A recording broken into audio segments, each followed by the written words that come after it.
Deus supre todas as nossas necessidades. Da série Uma Vida com Propósitos, do pastor Rick Warren, a palavra de Deus nos diz no livro de Filipenses, capítulo 4, versículo 19: E o meu Deus suprirá todas as vossas necessidades, segundo as riquezas da sua glória em Cristo Jesus. Deixa eu te fazer uma pergunta. Você já reparou que o medo faz você se sentir infeliz?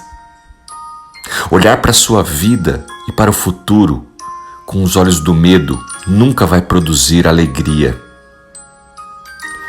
Voltando à história dos espias enviados por Moisés para olhar a terra prometida, vemos que dos 12, 10 deram relatórios negativos sobre essa terra. E eis como os israelitas responderam. Então toda a comunidade começou a chorar em voz alta, e choraram a noite toda.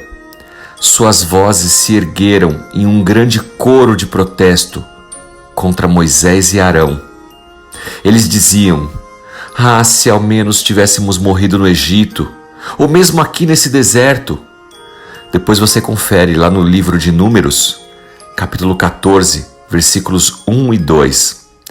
Depois que aqueles 10 espias voltaram e relataram que a terra não podia ser conquistada, que haviam gigantes, que os israelitas eram como insetos, seriam esmagados, o povo escutou isso e ficou em desespero.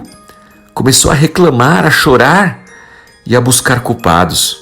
Era melhor ser escravo no Egito ou mesmo morrer no deserto do que passar por aquilo. Imaginem. Era uma verdadeira lamentação.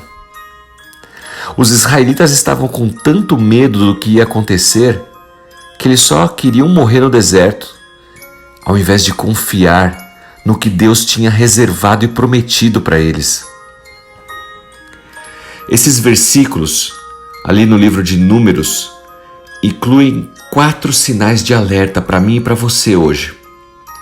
Quando esses avisos aparecem na nossa vida, nós devemos saber que nós estamos olhando para o futuro com olhos do medo e devemos tomar o devido cuidado. Em primeiro lugar, veja se a sua tristeza aumenta. Sabia que a depressão ela pode ser causada por muitas coisas? E uma das coisas que faz a depressão aumentar é quando não confiamos no futuro, temos medo e a tristeza começa a aumentar no nosso coração, retirando toda a nossa alegria. Se você sentir que a tristeza está empurrando a sua alegria, considere se você não está permitindo que o medo, na verdade, distorça as suas perspectivas. Será que ele é real? Realmente existe ou é fruto da sua imaginação? Em segundo lugar, a reclamação aumenta. Quando você está com medo, você quer que os outros também compartilhem dessa sua miséria.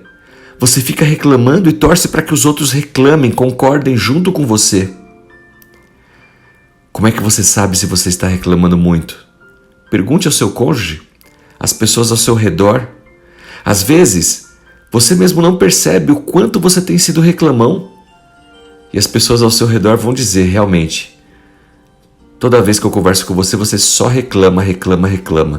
Tome cuidado. As pessoas tendem a se afastar daqueles que só reclamam.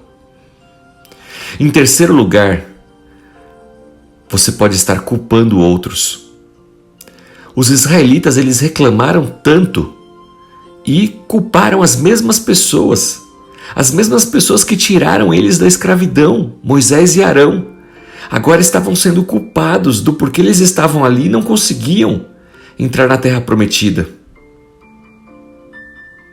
Em quarto lugar, muitas vezes você pode estar querendo voltar para trás, pensar no seu passado como se fosse melhor do que o seu presente e do que será o seu futuro.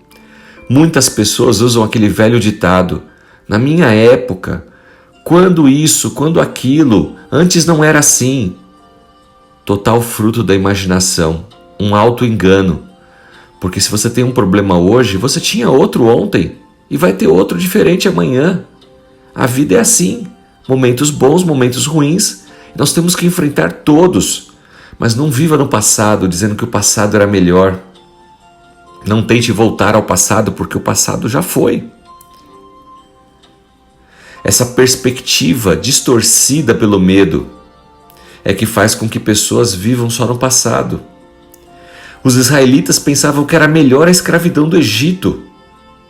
Claro que eles não queriam voltar a ser escravos, mas o medo faz com que pensem que seja melhor viver lá no Egito, sendo escravos, ao invés de viver pela fé, olhando para o futuro com esperança.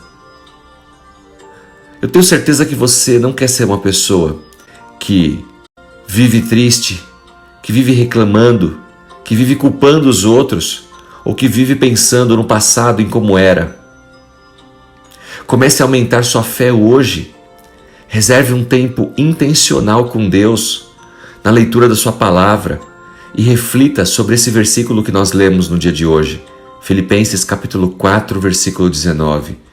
Porque o nosso Deus há de suprir todas as nossas necessidades, não aquelas que eu quero, que eu acho que são boas, mas aquelas necessidades que Deus entende que eu preciso. Por quê? Ele é dono de todo o ouro, toda a prata. Todas as riquezas são do Senhor, em sua glória, em Cristo Jesus.